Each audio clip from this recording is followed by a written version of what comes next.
Thanks for downloading the Swearing In Podcast, where you'll hear the origin stories of those who chose to serve. So ground your gear, take a seat, and listen up.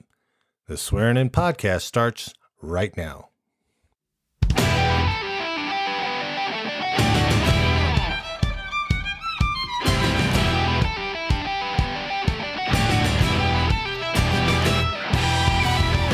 Heads up! This is the Swearing In Podcast, and I am your host, Marty Smith. I'm joined today by United States Air Force Lieutenant Colonel retired Ron Neeper. Ron grew up in Moody, Texas. Always wanting to join the military, he attended Baylor University in 1984 and was a cadet in their Air Force ROTC program. He was commissioned in 1987 as a second lieutenant and attended Navigator training at Mather Air Force Base, California. There, he selected the B-52 airframe and went to Castle Air Force Base, California for B-52 Navigator / electronic warfare officer training. His first assignment was on the B-52H model out of Carswell Air Force Base, Texas. In 1992, he switched airframes to the RC-135 Rivet Joint and was stationed at Offutt Air Force Base, Nebraska until 1998. After a long and successful career, Ron retired as a lieutenant colonel in 2009 out of Buckley Air Force Base, Colorado. So now, I present to you Lieutenant Colonel Ron Neeper.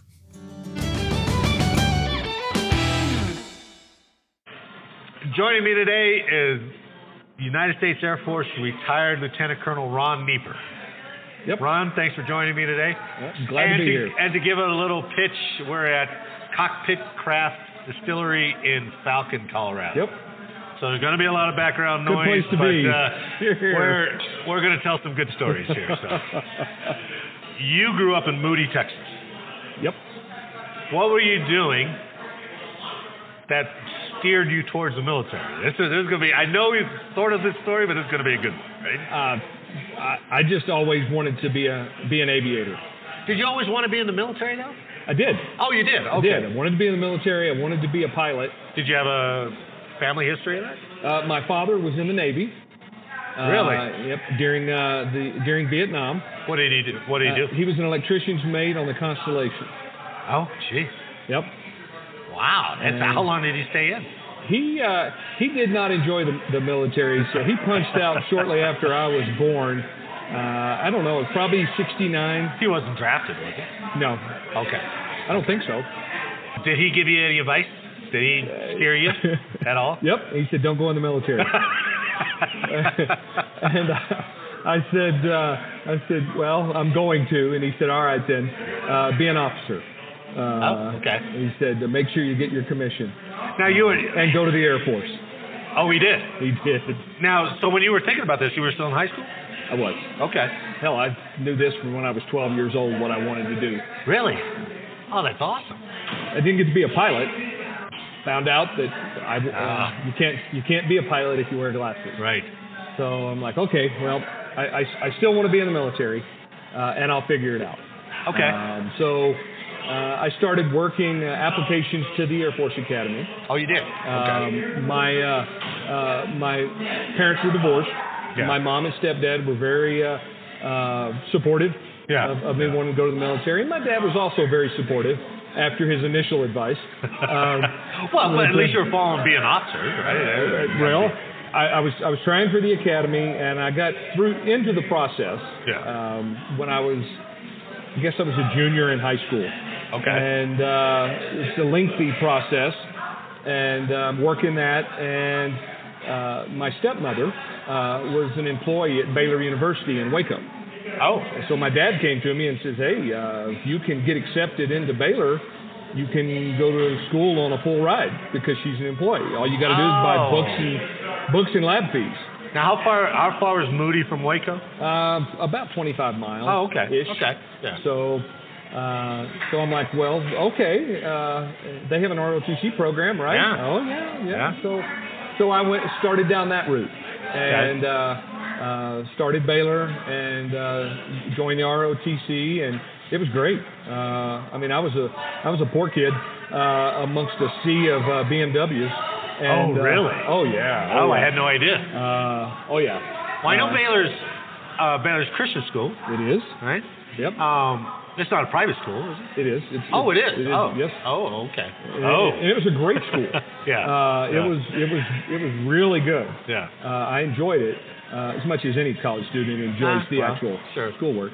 Sure. But I joined ROTC and worked part-time. And as your freshman year, right? Mm-hmm. You're in ROTC. Scholarship? Nope. Trying to get a scholarship? There's a story there. So I graduated high school in May of '84 and started at Baylor in June of '84. We started into summer school. Oh, all right. And so I got a little ahead, so I was always about a half a year off from my peers who started in the fall. Sure. So I was a little bit ahead of my normal class and a little bit behind the other class. Ahead of me. All right. I'm going through ROTC. I'm working part-time. Everything's clicking along pretty good. And I thought I was going to be a missileer. Oh, no. The commandant of cadets was an 06 who had been a missileer, and he really talked that up. And I thought, well, okay, I want to be something in what I knew as ops at the time. Sure. Something fun. Sure. Plus during that time, we still had just the beauty of the Cold War, right? I mean, you still had the good old Soviets to fight. We still had that emphasis on strategic stuff. Well, and he was a Glickham operator, if you remember Glickham, the ground-launched cruise missile. It was the mobile ground launchers. No kidding. It sounded very interesting. So I'm kind of thinking of that, and then I found out that even though I wore glasses, I could still be a navigator. Oh. And I also had an instructor who was an F4 navigator. Really? He flew actually RF4s, the reconnaissance version. Yeah. And great guy. So I'm like, well, hey, wait a minute. Oh, partial dream's still alive. Flying is still on the table. Yeah. So working through the detachment and with the staff, I was able to get a navigator slot because they track you. You get your slots: pilot slot, navigator slot, missileer slot. Sure. Or you're going to be a lawyer or whatever. So where did they send you? Are you talking of the summer? Yeah, your summer of 4-week summer thing. Right. Where did you go? I went to McClellan Air Force Base in Sacramento, California. Well, that's not there anymore. McClellan, I think, is. Is it? Mather, who was right nearby, is not. Okay. Mather was where I went to nav training. Really? McClellan was across town. I think it's still a heavy base for transport. Is it really? And I think they did depot work there. Okay. So you went there for 4 weeks. Mm-hmm. It's got to be exciting, right? Oh, it was. It was great. Yeah. At the time, it's very nerve-wracking, and people yelling at you. You win. In hindsight, I think basic training, for 2 months or 3 months or however long it is, would have been much worse. Probably. Maybe. But it's all physical. Yeah. There's not a lot of academics because you're doing that through ROTC. Sure. So not a lot of classroom time. It was all physical activity outside, and it was great. I was probably in the best shape of my whole life there. Been downhill ever since. I know. The best run I ever had was doing ROTC at Colorado, and then I did my camp at Fort Lewis, Washington. Okay. Sea level. I was like, whoa. Yep. Look at this. And you're like you said, it's been a downhill slide ever since. That was the summit. And going through ROTC, everything was great. I'm having a great time. My stepmother's, still working there, so I'm on the tuition plan, and everything is happy. Yeah. And that's right. You didn't need a scholarship. I didn't need a scholarship. So I'm working my way through college.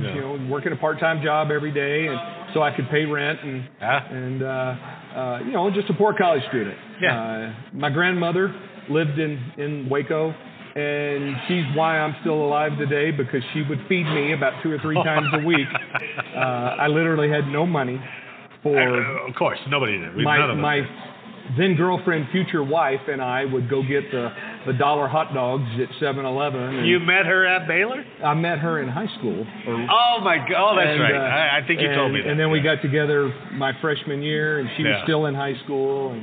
And we've been together ever since. She's the best part of my whole life. Did you know she was going to Baylor? No, she went to McLennan Community College nearby and studied radiologic technology to be an X-ray tech. Yeah. And but she lived in the same apartment complex, and her roommates were all Baylor students. So all of her social life was with us. Well, that's convenient. It was wonderful. So I went to field training, and I came back from field training and signed up for, you sign your name. Right. And now you're essentially enlisted as a student until you get commissioned. And this was ahead of your junior year. Yeah, this would have been 86. Yeah, because when you're the senior ROTC, whatever, they used to have a term for it. I don't remember what it was. But yeah, your junior and your senior years. It was the GP. I don't remember. It's pretty much you're in. You were the POC and you were the GOC before. There wasn't a lot of backing out once you got to your junior year. Right. If you flunked out, they could. Right. You're enlisted now. Yeah. And you go off and you'd be a supply clerk or something. Right. So anyway, I come out and I think I had a year and a half left because of my timing. Okay. I think I had started my junior year in the winter. Halfway through my junior year, I went to field training. Yeah, I'm all over the map because of that for timing. Yeah, okay. Either that or I don't remember. It turns out where I graduated in December of '87. So if you back that up a semester early. Yeah, semester early. Okay. So regardless, I came back and my dad calls to tell me, Marcia, my stepmother, had decided to go to work for the post office, so I no longer had my tuition covered. But he said not to worry, he was going to cover it. And really? God bless him. Not a small bill. He had it covered. He said, don't worry about it. Continue as you are, and I'll cover it. And okay, well, let's go. Sure. And then the fine print began to be began to be visible. And he might listen to this, and I love you, Dad.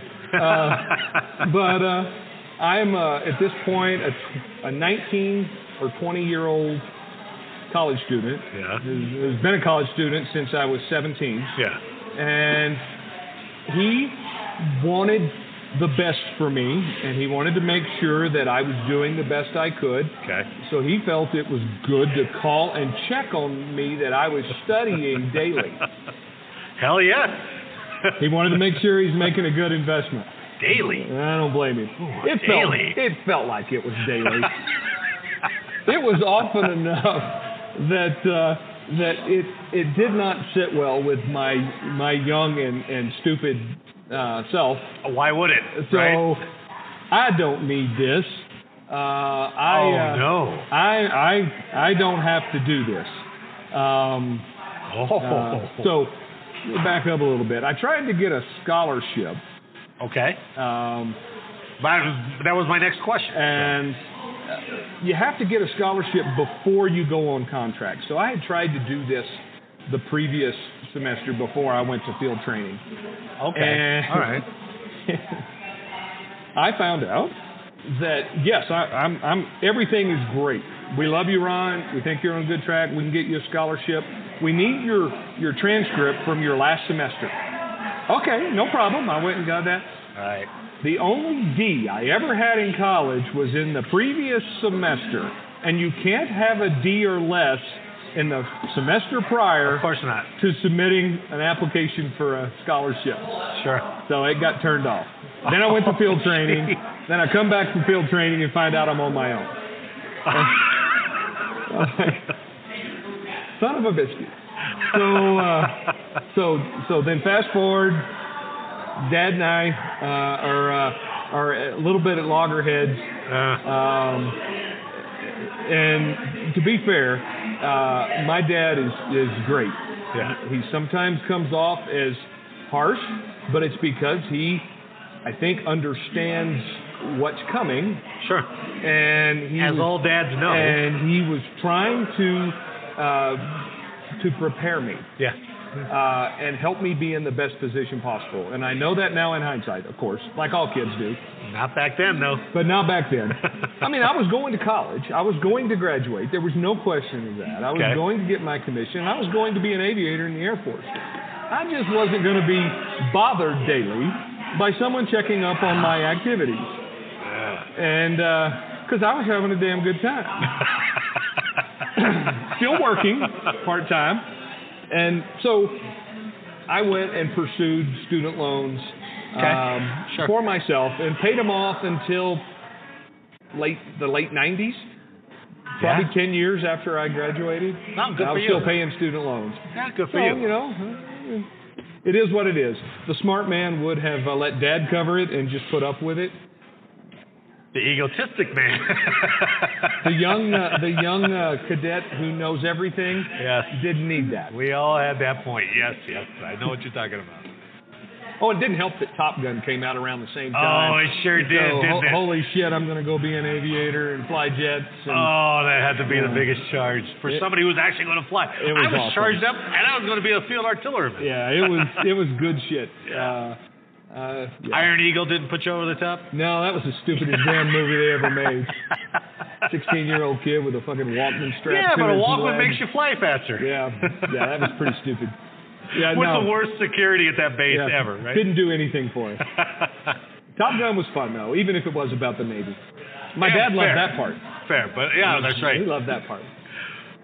Okay, so you get commissioned, right? Unless I'm jumping over some good stories. Nope, December 18th of 1987. And you get commissioned second lieutenant, Neeper. Yep. Of note, you did jump over a big event in my life. I did. I got married to my lovely bride in August of 87. Wow, what a year. August 15th of 87. What a year. So my last semester, I'm married and a student, and then I get commissioned. Were you guys living together before that? No. So once you got married, were you living together? Once we were married, yeah, we had a house in Moody, about a 25, 26-mile commute. Okay. And she worked in Temple as a X-ray tech, bringing home all the money in the house. And good money. I had a great last semester. She supported me. I had a light class load. I was supposed to have 12 hours to be a full-time student, and I only needed 10 to graduate. All things considered, do you ever think that maybe getting married was the best thing for you to get your career off the ground? Because now you're hitting 21, now you're last year, right? You're out, the partying is going on. Never any question. I was never a big partier, neither was she. Well, I mean, we would go and have fun with the group, but sure, but not partying like you see on Animal House or any of that. Right. Marrying Samantha was the best thing in my entire life ever, hands down. And she was with you from day one for the military. I asked her on the third date if she could be married to a military man. Did you really? And she was like, well, I guess so. I had no idea what that meant. Yeah, she might have a different answer today. Yeah, because you had no idea that there's going to be big swaths of time we weren't going to see each other. Never had any You're going to pick up and move. And never knew. Just complete innocence, both of us. Yeah. But that's great. You're going willingly into the void, you know. Oh, yeah. See what happens. And just roll the dice, see what happens. So we had this little house. It was a rough house. Yeah. It cost $50 a month to live in it. That was rent. $50 a month. And part of the deal was my dad, a lifetime electrician, master electrician. He came and rewired the whole house as part of the deal on our behalf. And my mom and stepdad knew the lady and kind of set up the deal. And it was all we could afford. Of course. So on her salary, because you weren't making any money. I wasn't making any money. Of course, that didn't stop me from going buying a brand new Firebird in my lieutenant car. Firebird. Yeah, nice. Yeah. It was great. No Kawasaki Ninja. No. Based on No, I rode a lot of bikes, but no, I didn't have a sport bike. Oh. But how could you not? Right after Top Gun and everything else. Yeah. Especially that was during the Kawasaki, the Ninja Hurricane Wars. Yeah. Right? Never had sport bikes. Army, after you graduate, they send you a basic course. It's 6 months for me. Where did you go? I went home. That's right.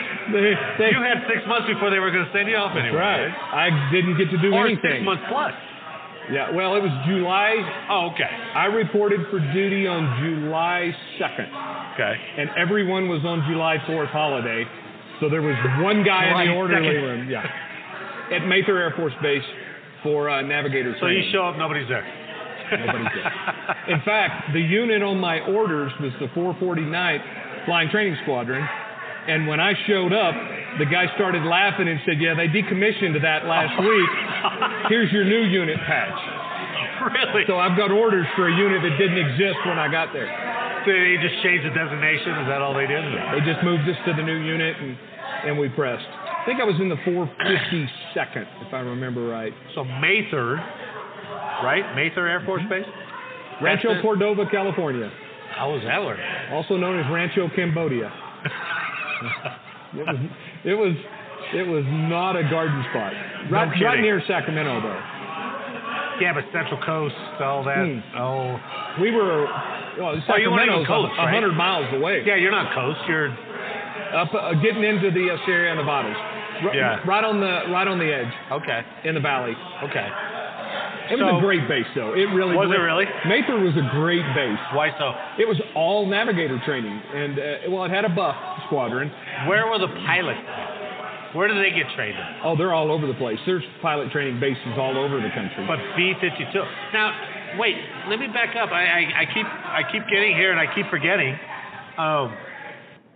So you went navigator, right? Mm-hmm. Is that airframe non-specific? Yep. They teach you how to navigate. Right. And they teach you basic aircrew parasailing, how to work a parachute. So every navigator for every airframe goes to Mather? They did at the time. They don't now. Okay. It's different now. Well, let's talk then. So you didn't know what airframe you were going to? No. Really? No idea.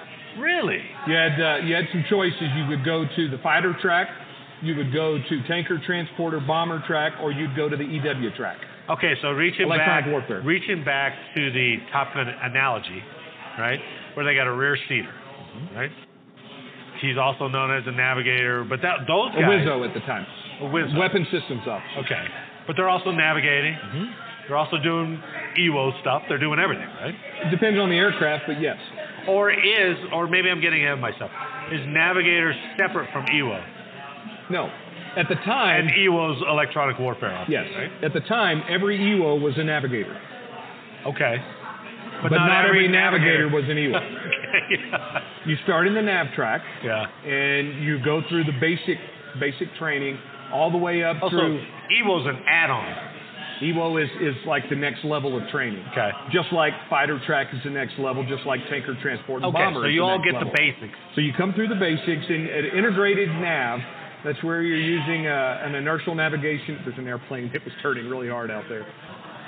You go all the way up through IN, which is the integrated nav, and you learn how to use an INS, which is the inertial navigation system, basically the computer it's got gyros and not a GPS, it's still internal, but it's your nav computer, and you go up through learning how to do that. And all of our flight training was on the T-43 Gator. Really? And it was I don't know what that is. It sounds great. It's a 737 converted that has 3 sets of 4 nav stations inside the aircraft with an instructor position in the middle. Okay. The 3, and then each station has its own radar and its own DME equipment and VOR equipment. So your simulator was up in the air. it wasn't a simulator. It was the actual stuff. Being facetious, but yeah, your stuff was really being up in the air. Yeah. And so you would plan a flight, and you would, all 12 of you would be on the aircraft with an instructor for every 4, and you would have a mission that day, a flight, and you would all go through the parameters of what you were trained to do, and the guy would mission plan it, draw your chart. He would walk and say, "Look, what do you got? What do you got? What do you got?" And the instructor would call on individuals to say, "Okay, who's lead? Who's the lead nav right now?" Whoever the lead nav is now going to talk to the pilot. Oh, okay. And give heading changes and because you got to learn the lingo. You got to learn the routine. You got to listen to the radio calls when you're given different altitudes. And the other navs students are following, so you're keeping up with heading changes because they don't know when they're going to get called, right? And you're using your radar to take radar fixes. Yeah. So you basically look at the radar and match it to your chart, or that's wrong. You look at your chart and match it to the radar. So because if you do it the other way, you can convince yourself of where you are. Oh, and you want to know where you're at on your chart, and then you make the radar match. And that's then your double check. And then you can measure how far off course you are, or where you're at in relation to a landmark. Sure.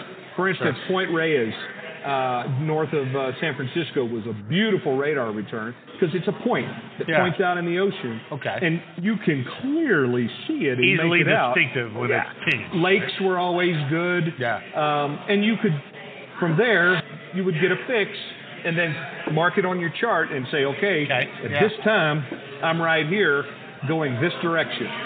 And then you DR out and you make changes to keep yourself on course. What's DR? Dead reckoning. Oh, okay. I'm going this direction for this amount of time at this speed, therefore I should be here. It's really straightforward. Any particular part that you found the hardest to try to master?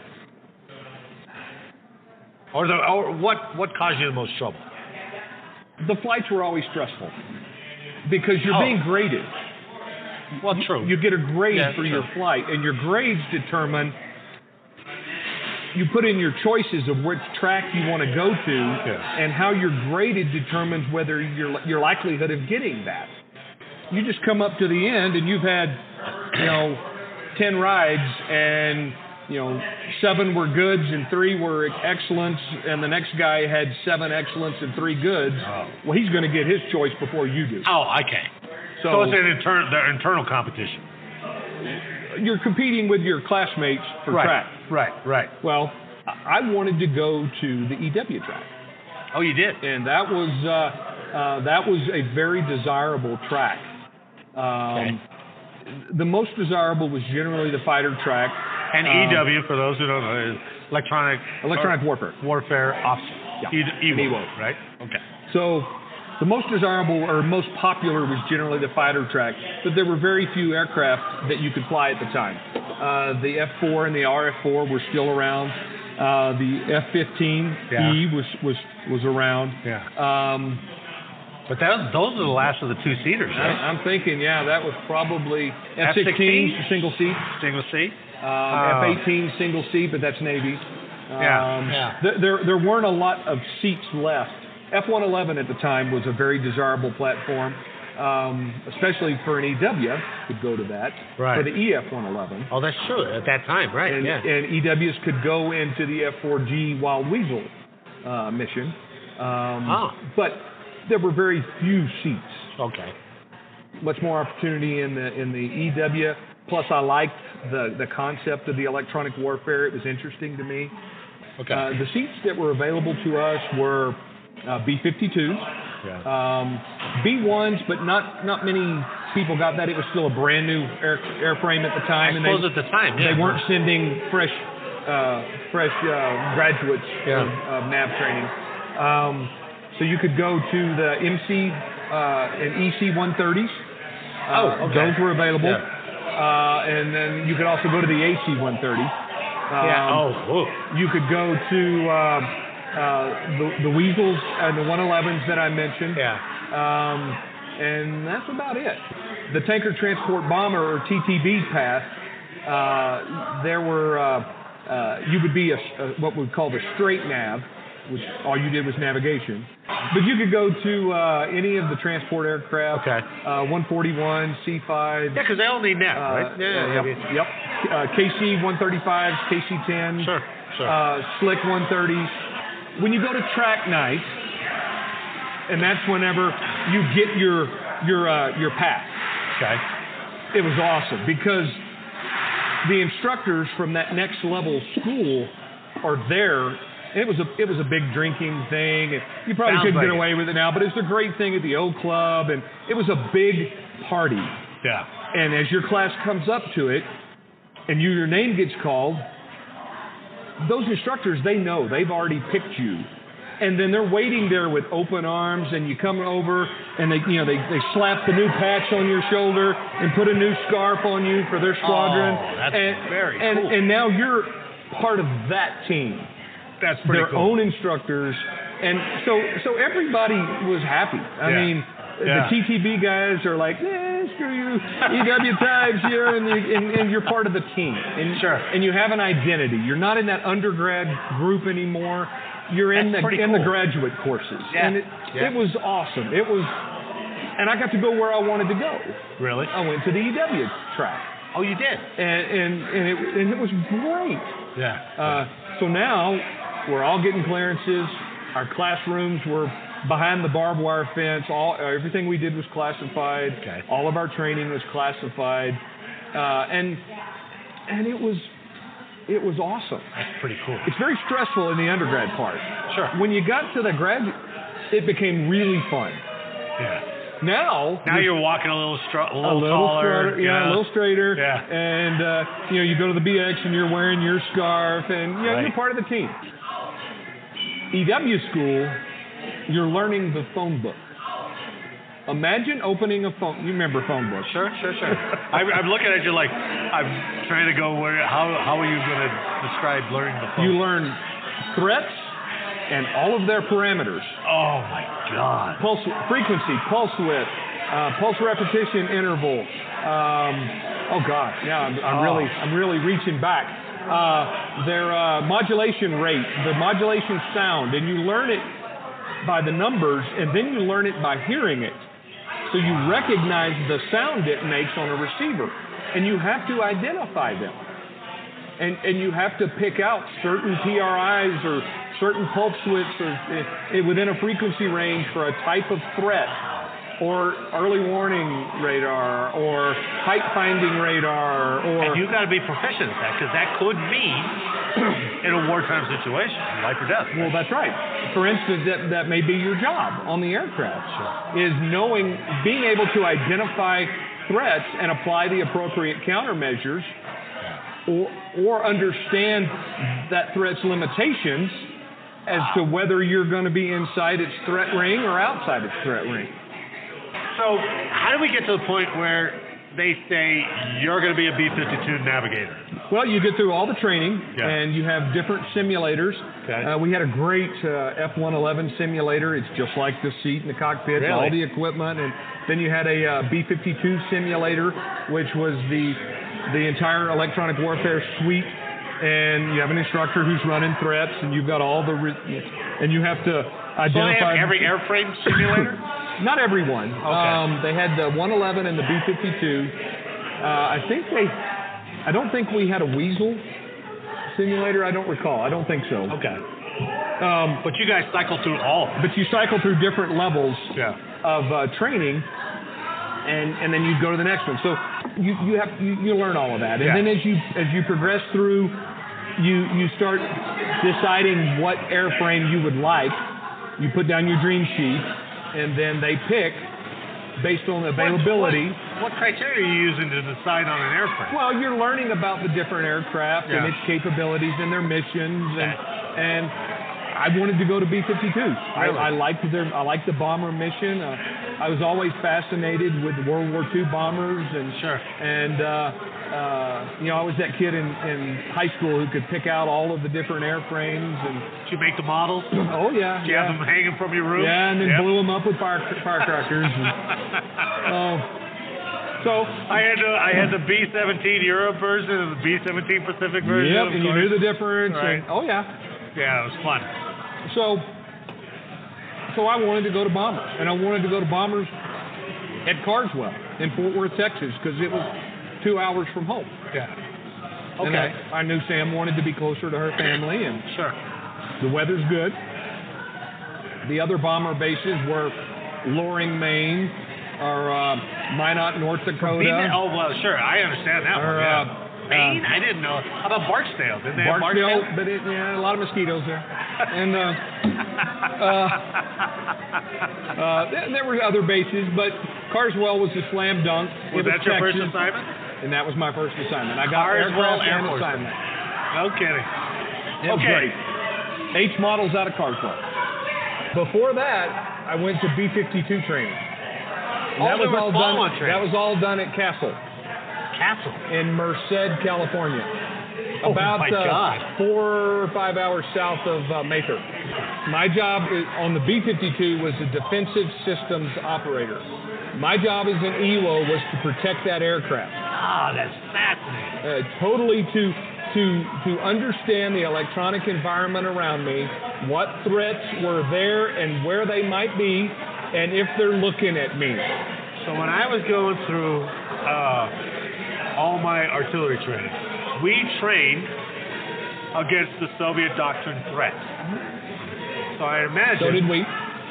Because B-52's mission at that time was to go deep through all that stuff, right? I will not get into that at this time. But all the Cold War Soviet countermeasure threats.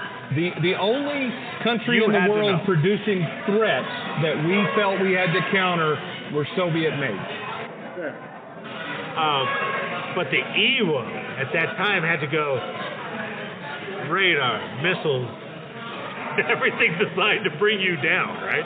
The airborne threat, the ground AAA, the ground SAM threat, surface to air missile. And then you had to understand the early warning comm network and how they would talk to each other. Yeah. Well, how was it? How was it once you first got to your squadron? Was it tough to break in? Was it tough to get acclimatized? Yeah, I mean, it was, you're a second lieutenant, and you showed up in a flying unit, and you're the dumbass kid who literally doesn't know anything, and you get assigned to a crew. And we had hard crews back then. I don't know if they still do it, but you flew with the same crew every So sortie. you weren't... Do you think they bounce around nowadays? They're like, hey, we need a navigator over here. We need a navigator over here. I hope they don't, because there was a lot of strength in the crew knowing each other. Knowing how to operate with each other. You develop trust in your pilots. You develop trust in your navigators, and you develop trust in your defensive team. At that time, we still had a gunner on board. And really? In the back, there was a 6-man crew, and the pilots were up front. The EW and the gunner sat beside each other in the back of the, behind the pilots, probably 15 feet, 12 feet. Wow. And you sat facing the rear of the aircraft. Yeah. And then the just forward of my seat and the gunner's seat was a grate, and you'd lift that up, and then there was a ladder going down to the underside, and then the two navigators face forward. Kind of halfway under in the black hole.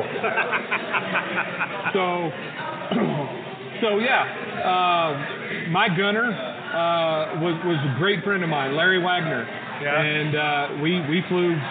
He was my first gunner, and then he was my gunner until they pulled gunners off the aircraft and did away with the crew position. Oh, really?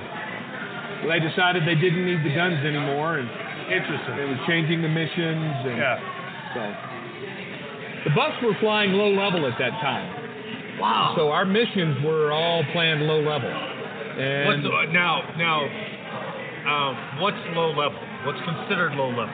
Anywhere from 100 feet to 400 feet in a B-52. Are you kidding me? That was how we trained. Oh my God. It was sporty. Yeah. The radar calls, the radar nav calls would be along the lines of terrain 30 miles ahead, not painting over. And that means he's got a black hole on the other side of it, which means you're below the crest of it. And you've got to get over it And we didn't have terrain following radar like the 111s did. Theirs was kind of automatic. Sure. The pilots, they're sitting there looking right at it. But the radar nav, the rest of the crew, except for the pilots, they had just the radar. I didn't have anything. I didn't even have a damn altimeter. So I had no flight instruments at the quite EW. a big aircraft to do nap of the earth, right? It's pretty damn incredible. The B-52 is probably the finest airplane that I have ever been associated with. I mean, considering it was for its mission from the 50s, right? And it's still in service. I never flew an aircraft younger than me. That's crazy. We used to joke our grandkids could fly that airplane, and absolutely the truth. Flying a Buff was fun. It was a good time. It was a great airplane to fly. It was very dependable. You had an EP or emergency procedure about every other flight, but it's a very redundant aircraft, and it got you home. Let me ask you this: the relationship between, this is old World War II guys. The pilots had to. Well, they even had a Navigator bombardier back then. Those guys had brass balls they had to carry around in a wheelbarrow. I just watched I'm watching that Netflix documentary, World War II in Color, if you haven't seen it. And they talked about the Dresden raid. They talked about the daytime bombing raids. And these guys in the old Lancasters and the B-17s, I'm like... Absolutely incredible. I don't know how accurate Memphis Belle, that movie was, but... If it's even a quarter accurate... It's even a quarter, it's like... It's insane. My God, those guys are rolling the dice. That whole generation of military, life was cheap. And you just accepted that people were going to die. It's amazing. I mean, we've been lucky. They were talking about the raid on Dresden, and out of 2,000 planes, they got lucky because only 6 didn't come back. But even that thought. 6. Only 6 didn't come back. I mean, yeah, we expect all of them to come back nowadays. We do. And if not, it's a tragedy. That whole acceptable loss back then is... Anyway, Desert Storm, when they flew from Barksdale, like we talked about. I was still sitting alert. Were you really? At Carswell. Were you excited? I was excited. The G models flew in Desert Storm. I flew H models. Now, what's the difference between the G and H? The H has more powerful engines. The G models... they upgraded the engine. They upgraded to TF33, I think TF33s. Yeah. The G models had the older engines, and they were water injected to increase the density of the airflow and give them additional thrust. Oh, okay. And that's what flew out of Barksdale was the G models? That's what flew in Desert Storm, were G models. Okay. Wow. And you were on alert? I had the nuclear alert birds, which were the H models. Tell me about that. When Hussein invades Kuwait. I'm watching it on TV in my alert queue room. Were you really? Yep. Where were you at? I was at Carswell. Okay. And then when Storm started, Desert Storm, where were you at for Desert Storm? Were you on alert? I was still sitting alert. And everyone was pissed. Why? Everybody wanted to go. Yes. Everybody wanted to go do our job. Yes. And we were flying H models, and we were setting nuke alert. We still had the Cold War. We still had alert requirements. Yes.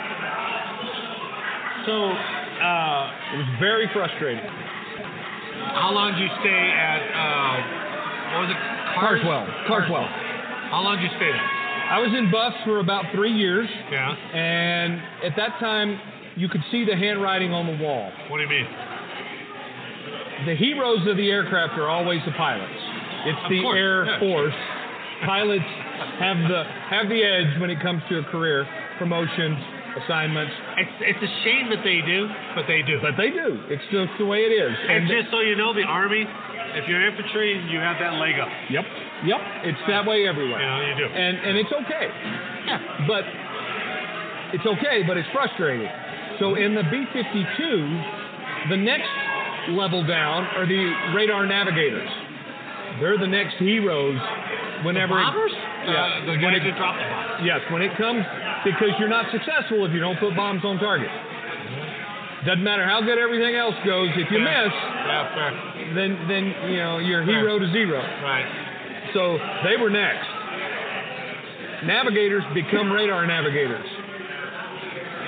EWs, there's nowhere for us to go in that aircraft. No, because they all want to become EWs, right? No. Oh, they don't? After you track, they're navigators now. They're not going to ever become an EW. Oh. EWs are trained right after nav school, and then you're an EW, electronic warfare officer, for your career. Okay. It's a little different now, but that was how it was. All right. So I was like you're dead-ended? In that aircraft. Okay. So I looked around, and I'm like, well, I want this to be a career, and I'd like to make it above major. Yeah. And the only place to go in that aircraft as an EW is to become an instructor. Maybe go to stand eval, be an evaluator, but and then what are you going to do? Yeah. So I punched out and went to, let me back up. They decided BRAC came along. Oh, yeah. And they were closing bases, and Carswell was one that they thought they were going to close, and they were certainly going to close our unit. Yeah. So I put in to go to the RC-135. This early 90s. Yeah, this is 90s. Yeah. Maybe 91? Because I was at Fort Polk, and they bracked us and moved us to Fort Hood. So now what do you do? Yeah. Well, I could have moved to another B-52 base and been an EW. I could have tried to go to the B-1. Barksdale. Barksdale. So, but I like being an EWO. Yeah. And an EWO-centric aircraft is the RC-135 Rivet Joint and the RC-135 Combat Cent. Okay. That whole mission is centered around the EW. That's true. So I jumped out and put my hat in the ring to go to the Rivet Joint. A lot of my buddies wanted to do that. Okay.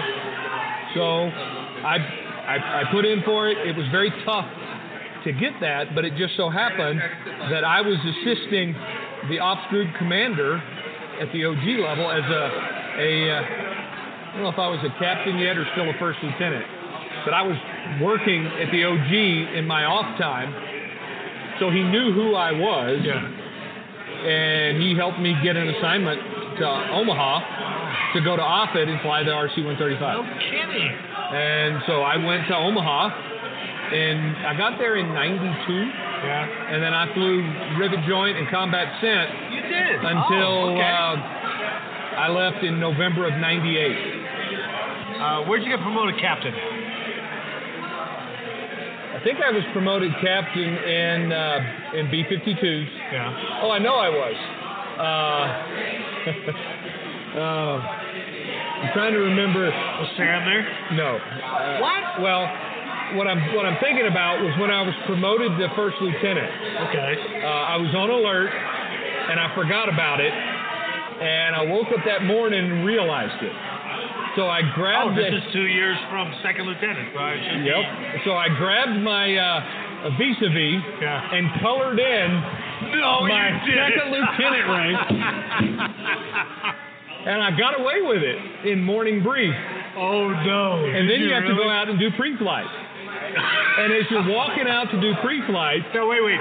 So those who are listening, you have a gold bar. He took a black magic marker and colored in to make it black to be a first lieutenant. Because it's a fabric. It's a fabric rank. Right. So I colored it in, and I'm walking out, because you got to sew them on. Because you're under flight suit. It's on your shoulder on your flight suit. Right. So I colored them in, and I'm walking out for pre-flight, and nobody said anything. Really? And it's raining. So it ran down my shoulder, and I was busted. That is awesome. I've never heard that version of it. You thought you were so smart. So we had a lake near Lake Worth is right there on the base. Lake Worth, Texas. The edge of the base. It's Carswell. Yeah. So after pre-flight, my crew took us on a ride. Okay. And they drove down to the pier and threw me in the lake. In uniform? In uniform. With the magic mark? Yep. I never forgot a date of rank again. Didn't miss that. Okay. Let's wind this up with best memory, worst memory. So let's start with your worst memory. What's the worst experience? What's the worst thing you had to go through? Late in my career, my last TDY, I was deployed and embedded with the Army, and I did counter IED work in Afghanistan. I was stationed at Sharana. No kidding. Sharana FOB. Wow. And I was embedded with... What year was that? This was in 07 to 08. I left the day after Thanksgiving, 07, and came back... surge time, right? I came back in June of 08. I missed my son's graduation from high school by 2 days. But I was embedded with the Army. And in an engineering brigade, and we did counter IED work. And I was in 05, so I'm not out looking for IEDs, but I had several battalions. But you have people. I had people under me embedded with battalions that were out looking for IEDs. Correct. In some ways, that's worse. Because you can't do it, you just get to hear about it being done. I was part of Task Force Paladin, which was tasked with the counter IED work, and we lost two individuals out on an investigation of an IED. They went out on a route, they investigated an IED explosion, and on the way back, they were taken out. Oh my God. So, having those two guys lost, doing the same things I was doing, was extremely tough. Give me your best one. Give me your best moment. Or give me your best couple moments, you know? What are the ones that stand out? What are the standout ones? The best moments were every time I would come home from TDY and my family was there. Every time we'd come back on the RC-135, we'd land in Omaha, we'd unload all our crap, and then we'd get on the bus and we'd come back and all the families had been notified, and they're all waiting there for you. Because, that would move. Sure. A lot of times we'd come back, it'd be 20-hour flights. So you never knew how it was going to be, and the squadron always made sure that the wives and the kids were there. And just every time getting off the bus, and there's my little boys and my wife right there. Those had to be the best. And it happened all the time because we were gone 30 and 40 days. Every 30 and 40 days for 7 years. So they got used to not having Dad around. It wasn't fair for them. My kids didn't sign up for this, and they had to live with it. I know it was a struggle for my sons. Was it really? And I think it's largely because of that. And then top it off, I go to Afghanistan for the my oldest son's senior year, almost the entire senior year, and I miss his graduation by 2 days. I don't know. My kids paid a price. Sure. And they'll never get reimbursed for it. It was all tough, and that's why I give all the credit to my wife. She did everything. For that entire period of our marriage, essentially from when our kids were born until they graduated high school, she was everything. Tell me your best hazing story. Close this out by telling me, you gotta tell me a funny story. I try to get it from everybody, but tell me how you got hazed the worst, right? All right, I've got two stories. The second one is not hazing related, but it's a good one. Fair. I was a second lieutenant, brand new in the airplane, and lowest ranking in the airplane. I was the lowest ranking officer in the airplane. Okay. I'm a second lieutenant. Yeah. And I don't know shit about shit. Literally. Right. I don't know anything about anything, but I'm mission qualified. Okay. And I'm on alert. Right. And we're doing an engine run on alert. And what's an engine run? It's the pilots fire up the engines and they run them up through different stages for maintenance. But you're on the ground? Yeah, we're on the ground. Okay. We're parked. All right. On the alert area. Yeah. And I had a wonderful pilot. His name is Vern Beck, and if I remember correctly, he was an F-15 pilot who hurt his back and ended up in B-52s. Okay. And every B-52 was just a really big F-15 to him. Super good guy. And then my roommate Dave Knessick, he was the co-pilot. What ranks were they? Vern was a captain, and I think Dave was the first lieutenant at the time. Okay. But Vern had been around a long time. He was your typical cigar-chomping, picture, total confident in everything he ever did guy. Oh, yeah. Just great guy. Tremendous respect for he and Dave and everybody that I speak about. Yeah. But we're doing an engine run, and he says, "Hey, Ron, we need you to go out and put a chalk out." And you were an EWO. I'm an EWO. Okay. And I don't have a lot to do during an engine run on the ground. Okay. Fair. So I'm like, okay, the captain is telling me to do something. Put a chalk out. And he said, all right, what I need you to do, just in case the aircraft rolls, we need a chalk out there so that it'll stop us.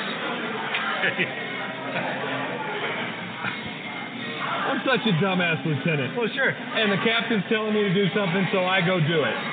So I go out there and I get a chalk. Yeah. These are huge chocks for a B-52. Yeah. And I walk out, and he's got the window open, and he's motioning me out. Yeah. So I set the chalk up in the middle of the taxiway between the aircraft. He's like, oh, good. And I'm standing there. He gives you the thumbs up, and you're coming back in, right? With the chalk. Yeah. And they're doing their engine run and everything, and I'm beginning to feel like I'm being taken at this point. Okay. When the maintenance supervisor comes rolling up, and he's an E7 or E8, he comes rolling up in the truck. He pulls up beside me, and he says, "Lieutenant, what the hell are you doing?" You're just standing out there on a flight line. Yeah. And I said, Senior, I think I'm just getting bugged right now. And he said, well, all right, we'll carry on. And he drove away. So I picked the chalk up and hauled it back in and went up back in the airplane. And they're all rolling, all having a great time. Not too bad. It could be worse. Not too bad. It could be worse. The other funny story that's pretty good. Is nothing to do with me particularly, but we're on alert, and the rule was that you went into the aircraft in whatever you were wearing, but you had to come out in a flight suit. So everybody kept a flight suit and boots on the aircraft. So maybe you got to dive in underwear, but you got to have maybe you're out jogging on the track. Yeah. And the horn goes off and you just go. But you got a flight suit on the track. You got a flight suit on the aircraft and a pair of boots. And so you keep that stuff there. So the bottom line is you don't take time to change clothes if the klaxon goes off. Yeah. You're hauling ass to the aircraft. Fair enough. Well, the hooter goes off.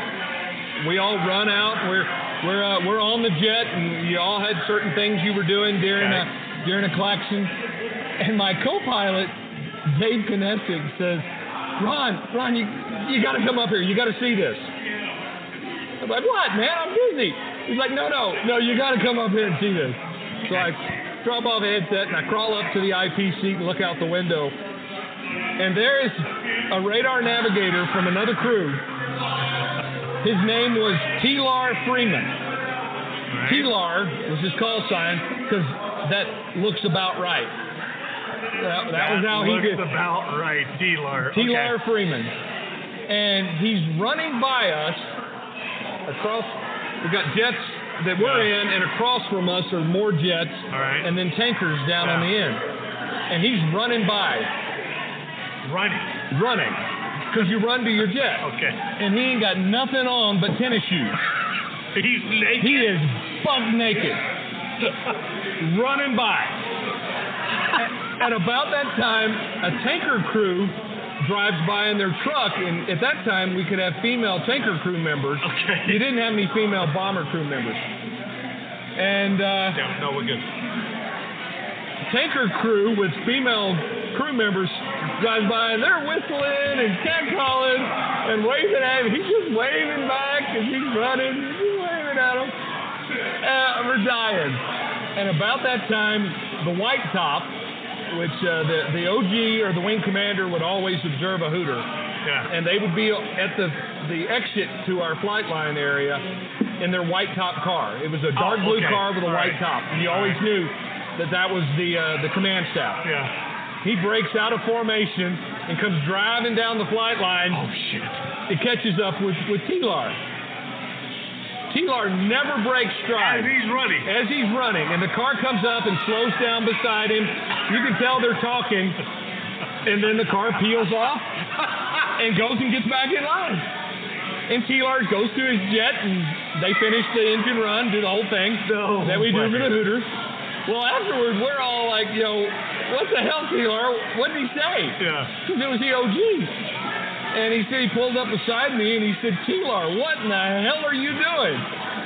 And he said, responding to my aircraft in an expeditious manner, sir. Oh, very good. Very good. Well, son, carry on. And he pulled away. I will never forget that. That is awesome. So, any regrets? Anything you would do different on your career? No. Uncle Sam gave me the opportunity to do everything I ever wanted to do. That's awesome. I got every assignment I ever wanted, except for the trip to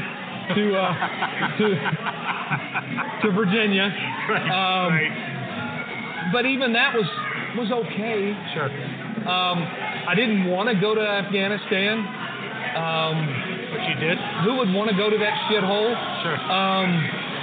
But I'm glad I did. But you're part of everyone who went there. I mean, my God. I had a wonderful career, and I wouldn't change anything. The only thing that if I had a regret, sure, it's the price that my family had to pay. Sure. Right. My wife, she said yes, she could marry a military guy before she knew what that was. And she hung in there the whole time. That's a good woman. My kids never had a choice. No. But I think they're stronger from it, knowing that piece. And it may not be shown to you, but it may be shown in their everyday life. Everything happens for a reason. Sure. My kids are awesome. My youngest son, Daniel, is doing exactly what he wants to do. And I think he's found the love of his life. And she is awesome. My oldest son is doing what he wants to do. They're living their lives. Yeah. And they're here today in Colorado because that's where Uncle left us. And they're where they're supposed to be. Correct. Lieutenant Colonel retired Ron Neeper, thanks for sharing your stories. It's been an honor to talk to you. It's been an honor to talk with you, sir. On behalf of Lieutenant Colonel Neeper, I'd like to thank you for listening today. I hope you enjoyed the show, and if you did, please leave a like or a comment and share the podcast with someone else. And as always, make sure to download the next episode. for more service origin stories. So until next time, I'll Who is best?